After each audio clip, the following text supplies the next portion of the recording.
are several ways to phrase numeric places in Samoan. We're going to talk about how to say first, second, third, fourth, fifth, sixth, and so forth. Let's practice a day within a year or a month. To say the day, it's oleaso. To say first, we say muamua. The first day is oleaso muamua. Muamua means first. That's the only number that we say that with. To say every other number after first, we say lona and then the number. 2 is lua, so lona lua is second. Lona tolu is third. Lona fa is fourth. Oleaso lona lua. Oleaso lona tolu.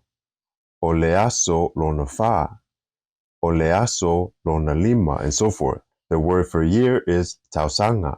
Ole tausanga means the year. Oleaso lona lua, ole tausanga. It is the second day of the year. Tomorrow is going to be the third day of the year.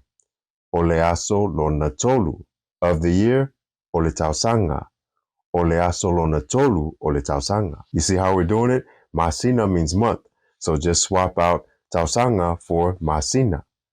Oleaso lona lua, ole masina. Oleaso lona tolu, ole masina.